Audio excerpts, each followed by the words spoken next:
Star news Marathi, नवे पाऊल नवी दिशा। नांदणी येथील माधुरीचा प्रश्न संपूर्ण भारतभर गाजत असताना विट्याचा हत्ती देखील चर्चेत आलेला आहे। नुकतेच माजी खासदार राजू शेट्टी यांनी या हत्तीबाबत काही प्रश्न उपस्थित केलेले आहेत आणि त्या प्रश्नानंतर विट्यासह परिसरात त्याची चर्चा सुरू झालेली आहे। खरं तर काही दिवसापूर्वी गणेश हत्ती होता, तो उपचारासाठी गुजरातला पाठवण्यात आला होता आणि त्यानंतर तो हत्ती कुठं गेला, आता काय करतो याबाबतची कसली माहिती नाही।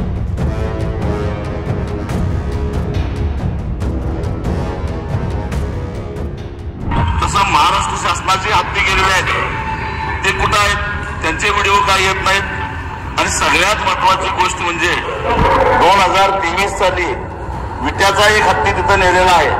तो हत्ती काय करतो त्याचे व्हिडिओज दाखवावेत, ते व्हिडिओ दाखवावेत। तो हत्ती आज हयात नाही असं माझं स्पष्ट मत आहे। मग आमचे हत्ती मारण्यासाठी तिथं नेत आहे काय?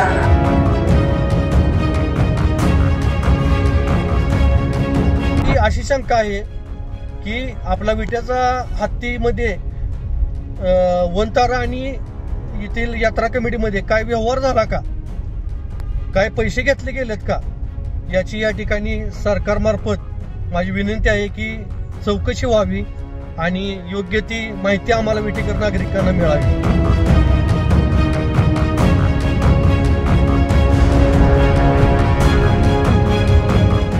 आज गेली कित्येक दिवसापूर्वी तो हत्ती मरण पावला अशी माहिती आमच्याजवळ आहे। माझा आजही आरोप आहे की तो विकला गेला।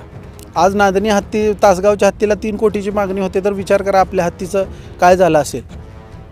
कारण माझ्याकडं अशी शासनाची माहिती आहे की त्याचे दात कुठं गेले। गुजरातमधून त्या हत्तीचे ती पुढची जी काय प्रोसेस करण्यात आली त्यावेळेला त्याच्या दात नव्हते, ह्याचे पण उत्तर हे दिले पाहिजे।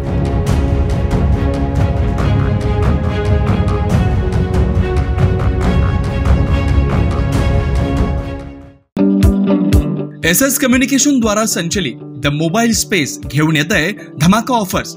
आयफोन सह सर्व प्रकारच्या नामवंत कंपन्यांचे अँड्रॉइड फोन खरेदी करा आणि प्रत्येक मोबाईल खरेदीवर मिळवा हमखास भेटवस्तू आणि सोबत मिळवा 2 वर्षांची वॉरंटी। एवढंच नव्हे तर ब्रँडेड मोबाईलवर 30% डिस्काउंट, ॲक्सेसरीजवर तब्बल 70% मोठा डिस्काउंट। शिवाय आमच्याकडे अत्याधुनिक पद्धतीने मोबाईल दुरुस्ती देखील उपलब्ध। या धमाकेदार ऑफरचा लाभ घेण्यासाठी द मोबाईल स्पेस या शोरूमला आजच भेट द्या। तुम्हाला सोने खरेदी करायचं आहे तर मग चला विट्याच्या ओम ज्वेलर्स मध्ये।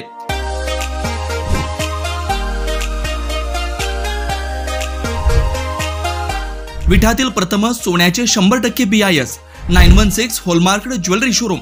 HUID प्रमाणित सर्व दागिने ग्राहकांसाठी सुवर्ण संच योजनाही सुरू। तर मग एक वेळ अवश्य भेट द्या। आमचा पत्ता ओम ज्वेलर्स, सराफपेठ, बँक ऑफ महाराष्ट्र समोर विटा, श्री भगवान ढमाले गार्डीकर, डॉक्टर विशाल शिंदे मोराळे। नांदणी येथील माधुरीचा प्रश्न संपूर्ण भारतभर गाजत असताना विट्याचा हत्ती देखील चर्चेत आलेला आहे। नुकतेच माजी खासदार राजू शेट्टी यांनी या हत्तीबाबत काही प्रश्न उपस्थित केलेले आहेत आणि त्या प्रश्नानंतर विट्यासह परिसरात त्याची चर्चा सुरू झालेली आहे। खरं तर काही दिवसापूर्वी गणेश हत्ती होता, तो उपचारासाठी गुजरातला पाठवण्यात आला होता आणि त्यानंतर तो हत्ती कुठं गेला, आता काय करतो याबाबतची कसली माहिती नाही। पण त्यावेळी देखील जे विट्याचे सामाजिक कार्यकर्ते आहेत विवेक भिंगारदेवे यांनी त्याबाबत काही प्रश्न उपस्थित केले होते आणि आता देखील तो हत्ती या ठिकाणी चर्चेत आलेला आहे। आपल्यासोबत बोलण्यासाठी विवेक भिंगारदेवे आहेत। खरं तर आता नांदणीचा जो माधुरी हत्ती आहे त्यानंतर विट्याचा हत्ती चर्चेत आला आहे, काय नेमकं सांगाल? 2023ला विट्याचा गणेश हत्ती ज्या वेळेला खूप व्याधी त्याला होत होत्या, त्याच्या मणक्याचा आजार त्याला निर्माण झाला होता, त्याच्या अंगावरती प्रचंड जखमा झाल्या होत्या। ह्या जखमांसाठी त्याच्यावरती योग्य उपचार व्हावा यासाठी आम्ही जवळपास 1 ते 1.5 वर्ष प्रशासनासोबत आम्ही भांडण करत होतो की त्याला योग्य उपचार द्या, योग्य उपचार द्या। परंतु त्याला ते योग्य उपचार देण्यास असमर्थ होते। तर असमर्थ कोण होतं तर महाराष्ट्र शासन नव्हे, आपला जो यात्रा कमिटीकडे जो हत्ती होता ती यात्रा कमिटी पुरेसा उपचार देत नसल्या कारणाने मी व आमचे काही सहकाऱ्यांनी आम्ही स्वतः जाऊन CCF म्हणजे कन्झर्वेटर ऑफिसर जे आहेत आपले वन विभागाचे त्यांच्याकडे जाऊन त्याची लेखी तक्रार केली, त्यांना वारंवार पत्रव्यवहार केले आणि त्याला योग्य उपचार द्यावे ह्यासाठी आम्ही त्यांच्यावरती आंदोलनाचा ज्यावेळी आम्ही पावित्रा घेतला त्यावेळी त्यांनी त्याला वनतारा या ठिकाणी पाठवण्यात आलं।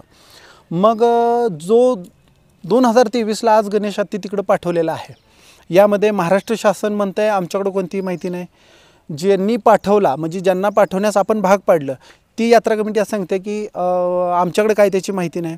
महाराष्ट्र शासन म्हणतं आमच्याकडे माहिती नाही, आम्ही त्यांना फक्त ट्रान्झॅक्ट पास दिला आहे आणि त्यांना पुढं पाठवलेलं आहे. याबाबतचे पत्रव्यवहार आहेत. आज गेली कित्येक दिवसापूर्वी तो हत्ती मरण पावला अशी माहिती आमच्याजवळ आहे. तर माझी जबाबदारीनं मी विनंती करतो व विटेकरांच्या वतीनं विनंती करतो, विट्यातील जे कोण यात्रा कमिटीचे अध्यक्ष आहेत त्यांना विनंती करतो, महाराष्ट्र वन विभाग प्रशासनाला विनंती करतो की आपण ह्याबाबतचा खुलासा तात्काळ करावा. त्याचं कारण सांगतो. आज जे कोल्हापूरमध्ये घडतं आहे ते विट्यात घडू नये ही माझी अपेक्षा आहे. कारण आमचंही गणेशवरती तेवढंच प्रेम होतं. आम्ही शासनासोबत ह्यासाठीच भांडत होतो की त्याला योग्य उपचार द्या. आम्ही त्यांना म्हटलं नव्हतं की त्याला तुम्ही नेऊन वनताराला पाठवा किंवा कुठे पाठवा. आमचं म्हणणं होतं की तुम्ही त्याला योग्य उपचार द्या. ज्यावेळी परिस्थिती नसताना देखील लोकांनी त्या हत्ती विकत घेण्यासाठी 2 वर्ष यात्रा थांबवून ते पैसे हत्तीत खर्च करून हत्ती घेऊन आले होते. जसं नांदणीच्या हत्तीवरती लोकांचं प्रेम होतं तसं आज देखील आमच्या विट्याच्या हत्तीवरती विटेकर नागरिकांचं प्रेम आहे. मी जबाबदारीनं सांगतो आहे. आज आम्ही ह्या मनस्थितीत आहोत. येत्या काळात काय होईल काय सांगू शकत नाही. येत्या काळात मोठं आंदोलन देखील होऊ शकतं. न्यायालयीन आम्ही लढा देखील उभा करू शकतो. आणि जर मी आपल्या माध्यमातून मी सर्व विटेकर जनतेना व जे जबाबदार अधिकारी असतील, जे जबाबदार यात्रा कमिटीचे लोक असतील, ह्यांना मी तुमच्या माध्यमातून अजून एकदा विनंती स्वरूपात सांगतो की आपण तात्काळ ह्या बाबतीत जी काय घटना घडलेली आहे ते आपण सांगावे.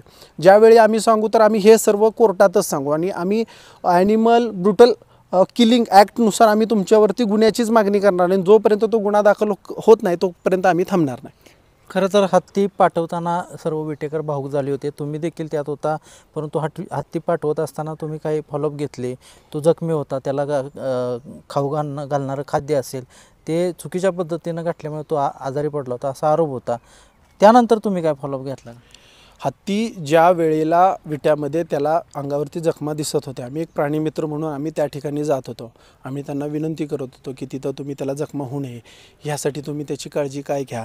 ह्या ठिकाणी तुम्ही म्हणजे तिथं माती टाकली पाहिजे, त्याला मातीत झोपवलं पाहिजे, त्याला मोठा पाण्याचा टँक पाहिजे, त्याचे खाण्यातले बदल पाहिजे. डॉक्टर तर 100% सांगणार आहेत, पण डॉक्टर सांगून गेल्यानंतर तो जो फॉलोअप आहे आम्ही म्हणजे एक उदाहरण साधं द्यायचं. त्या महूदला ज्या वेळेला आम्ही विचारलं की बाबा त्याला व्याधी काय झालेली आहे, तर तो म्हणला आम्हाला काय माहीत असणार, ते सगळं डॉक्टरांना माहीत, मी काय करू. आणि यात्रा कमिटी जाहीर प्रेस घेऊन ते सांगते की महूद जो होता त्यांनी वेदो पुराणामध्ये त्यांच्या पुस्तकांमध्ये त्याच्या व्याधीवरती उपचार करण्याचा प्रयत्न केला, म्हणजे त्यातून उपचार शोधण्याचा प्रयत्न केला पण त्यांना सापडलं नाही. मुख्यतः बघायला गेलं तर त्यांचा ट्रॅकच चुकीचा होता की तुम्ही इथला जो त्या हत्तीचा जो स्पेशालिस्ट जो होता त्याच्याकडूनच त्याचा उपचार करणं गरजेचं होतं. महूद आता एक साधा विषय असतो, आपण आपल्या लहान मुलाला जन्मलेल्या बाळाला जो फक्त दूध पितोय त्याला आपण चपातीन भाकरी चारू शकतोय का, तर अजिबात नाही.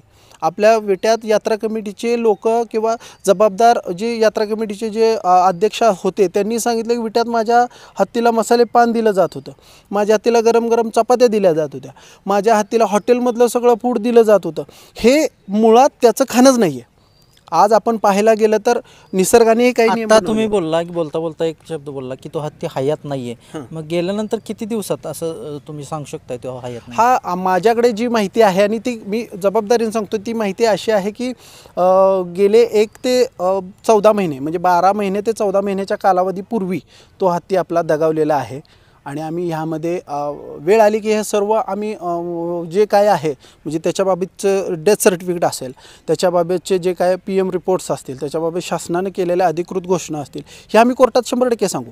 आज फक्त आमची विनंती आहे, हे आम्हाला कोर्टात सांगण्यास तुम्ही भाग पाडू नका. कारण काय आहे, जे लोक आज एक हत्ती थांबवण्यासाठी घेऊन जाऊ नका हे थांबवण्यासाठी. हत्तीचा हा भावनिक प्रसंग आहे. आता जर हत्ती हयात नसेल तर तुम्ही लोकांना देखील तसं सांगितलं पाहिजे, तुमच्याकडे पुरावे एव्हिडन्स असतील तर. नाही, आम्ही 100% सांगणार ना, पण ही जबाबदारी कुणाची आहे? ही जबाबदारी ज्यांनी हत्ती सांभाळण्याची जबाबदारी घेतली होती, जे सांगत होते माझं जनावर आहे किंवा जे म्हणत होते की आमचा हत्ती आहे, ह्यांनी पहिला सांगावं. नसेल तर वेळ आली तर आम्ही सांगणारच आहोत. आम्ही त्या बाबतीत कुठेही मागं हटत नाही. या बाबतीत मी स्वतः गुजरातला जाऊन भेट देऊन आलेलो आहे. या बाबतीत मी जेव्हा हत्ती पाठवला 3 तारखेला ज्या तारखेला पाठवला त्यानंतर मी आज अखेर फॉलोअप घेतो आहे. माझ्याकडे त्या बाबतीचे पुरावे देखील आहेत. मी गुजरात शासनाशी केलेले पत्रव्यवहार असतील, गुजरात वनतारा प्रायव्हेट सेक्टर असल्याकारणाने आम्हाला तिथं आतमध्ये एंट्री देणं त्यांनी नाकारलं होतं. पण आम्ही पण प्रशासनाच्या तिथल्या मागं लागलो, प्रशासनाशी पत्रव्यवहार केले, त्याचे देखील आमच्याकडे पुरावे आहेत. तुम्ही हत्ती पाठवताना आरोप देखील केला होता, तो पाठवला का विकला? 100%. आता माझा आजही आरोप आहे की तो विकला गेला. आज नांदणी हत्ती, तासगावच्या हत्तीला 3 कोटीची मागणी होते, तर विचार करा आपल्या हत्तीचं काय झालं असेल. कारण माझ्याकडं अशी शासनाची माहिती आहे की त्याचे दात कुठं गेले. गुजरातमधून त्या हत्तीचे ती पुढची जी काय प्रोसेस करण्यात आली त्यावेळेला त्याच्या दात नव्हते. ह्याचे पण उत्तर हे दिले पाहिजेत. जबाबदार जे महाराष्ट्र शासन असेल किंवा यात्रा कमिटी असेल ह्यांनी दिले पाहिजे. त्यातील गणेश जो आपला हत्ती होता यावरती नितांत प्रेम करणाऱ्या सर्व बालगोपाल असतील, सर्व वयोगटातील नागरिकांना किंवा विटेतील संपूर्ण नागरिकांना माझी आपल्या माध्यमातून विनंती आहे की आम्ही येत्या 2-3 दिवसात बसतो आहे, आपण एक मिटिंग घेऊया, ह्याबाबत आपण एक लढा उभा करतो आहे. माझी अधिकृत पेज आहे त्याच्यावरती आम्ही 2 दिवसापूर्वीच आम्ही एक पोस्ट केली होती. त्यावरती आम्ही जबाबदार ह्यांना जाब विचारा, जबाबदार अधिकारी असतील, जबाबदार यात्रा कमिटी आहे यांना जाब विचारा असं आम्ही आवाहन केलं आहे. याबाबत आपण विट्यातील सर्व नागरिकांना घेऊन एक मोठा लढा उभा करतो आहे. यामध्ये सर्वांना विनंती करतो की आपण ह्या लढ्यामध्ये सामील व्हा. आपल्या गणेशचं झालं काय ह्या गोष्टीला आपण घेऊन ह्या विटा तहसील कार्यालयाच्या ठिकाणी आपण मोठं आंदोलन करणार आहोत. तर माझी आपल्या माध्यमातून विनंती आहे की सर्वांनी यामध्ये एकजूट होऊया. नांदणीच्या एक हत्तीसाठी पूर्ण कोल्हापूर जिल्हा असेल, महाराष्ट्र एकवटू शकतो, तर विटेकरांची ताकद दाखवण्याची देखील आज वेळ आलेली आहे. आपल्या हत्तीचं काय झालं, आपल्या लाडक्या हत्तीचं काय झालं ह्या देखील विचारण्यासाठी आपण लवकरात लवकर येत्या 2 दिवसात आम्ही आपल्याच माध्यमातून आम्ही सर्वांना कळवू की आपण कशा स्वरूपात कोणतं आंदोलन करतो आहे आणि आपण सगळे एकत्र येऊन मोठं आंदोलन करूया, हीच माझं आपल्याला आव्हान राहील. खरं तर गेल्या वर्षभरापूर्वी विटा येथील गणेश हत्ती पाठवण्यात आला, तो उपचारासाठी पाठवण्यात आला आणि तो सरळ झाल्यानंतर परत आणू असं यात्रा कमिटीनं सांगितलं होतं. परंतु गेले वर्ष झालं त्याचा कुठलाही ठावठिकाण नाही, कुठलीही माहिती समोर आली नाही. त्यानिमित्तानं आता विवेक भिंगारदेवे यांनी याबाबतचा आपण आवाज उठवू, लोकांनी सगळ्यांनी एकत्र याचं आव्हान या ठिकाणी केलेलं आहे. कॅमेरामन रोहितसोबत मी चंद्रकांत जाधव, स्टार न्यूज मराठी, विटा. आपल्या परिसरातील लेटेस्ट बातम्या पाहण्यासाठी स्टार न्यूज मराठी यूट्यूब चॅनलला आत्ताच सबस्क्राईब करा.